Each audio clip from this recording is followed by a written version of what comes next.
Mr. Kennedy, I listened with great interest. You said you had about 25 years' experience. Am I correct in that? And how long have you worked for NOAA? About 21 years. Okay. So let me just read a little bit of your testimony again. And let me tell you where I'm going with this. I appreciate the fact that everybody's working so hard on this. I appreciate the fact that everybody worked so hard after Valdez. I appreciate the work we do always afterwards. But I need to know, my constituents need to know, Americans need to know why we're always on the job afterwards. What happened between Valdez and now? What was NOAA doing? What were these conversations about? Why could we be in this mess right now? The more we learn about this, the more disgraceful it is. When you're talking about saying, don't worry, oil companies in charge. This is of great concern because I thought NOAA was in charge of our coastline and protecting our assets, and I thought other federal agencies were in charge. I thought MMS was supposed to be in charge. So I'm trying to look back because otherwise we're going to sit here again. I don't know if it's a year, 5 years, 10 years. We'll be sitting here again and we'll be talking about my personal favorite phrase, lessons learned. Whatever that means, lessons learned.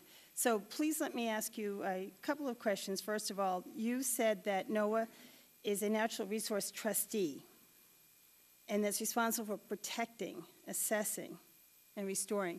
Well, if it's a natural resource trustee, and you said that you were at hearings, I don't know if NOAA held them or you just attended international oil spill conferences, what'd you talk about? Did anybody ever say, let me add this, did anybody say, like when my boy was 10 years old, he and his friends would get together in a room and imagine the worst thing that could happen? Did you ever talk about the worst thing that could happen? I think we did. Let me just back up and say that Exxon Valdez, we had the same sort of indignation in hearings that I was involved with then that really resulted in the Oil Pollution Act. The Oil Pollution Act has a title, a research title, Section 7. Meetings were held across all of the federal, state, and local academia to talk about what that plan should look like, a research plan. It was developed. We can go back and show you that plan. For the most part, the investment that would be required to follow through with that, from lessons learned, never occurred, as far as I know. Did NOAA and a few others go out and try and do what we could with the resources that we had? We've done long-term studies as a result of the Exxon Valdez, not only looking at cleanup methodologies that worked and didn't work.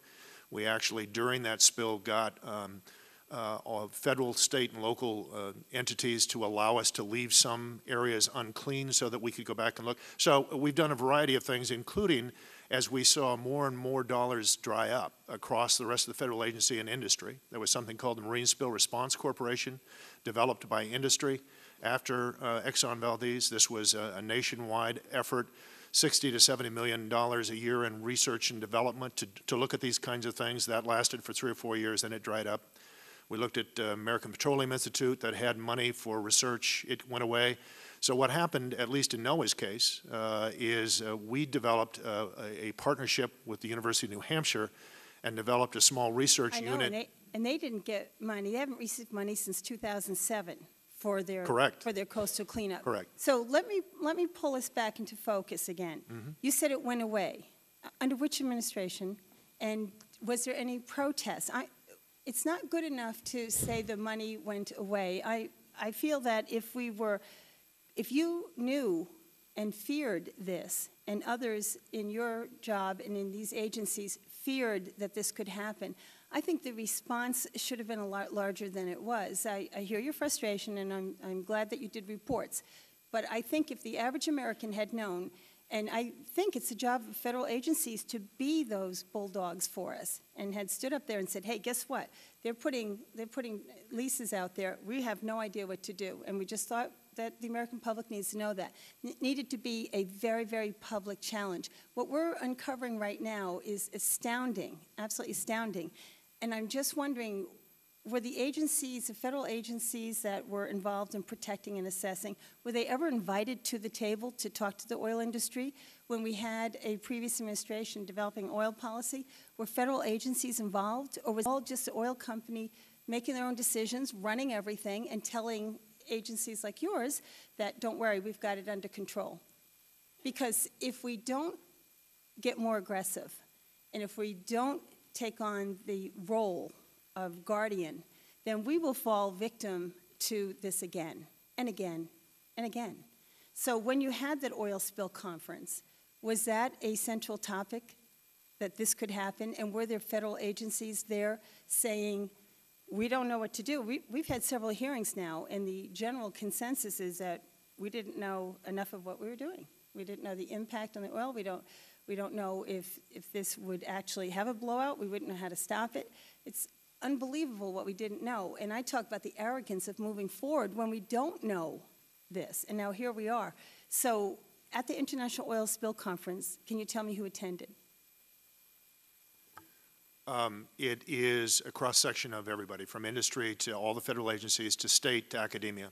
It represents anyone that has an interest or an investment or academic research.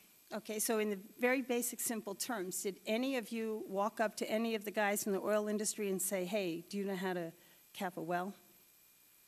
I don't recall asking that specific question, but it is a forum to get people together to say what is the state of the state and what else needs to be done. Well, yeah, but here's the question, okay? You may talk about oil spills, but did anybody with the oil companies sitting right next to you, right? You're all there together. Did anybody say, does anybody know what to do if we have a problem like this in the Gulf? Did you ever have a tabletop model exercise? I cannot recall that. Does that mean it didn't exist or didn't get asked that way? Maybe, but I certainly wasn't involved in that and I can't recall it. This seems to me to be the very first question when you start talking about oil spills. Not what do we do and how will we do the science, but how do we prevent it?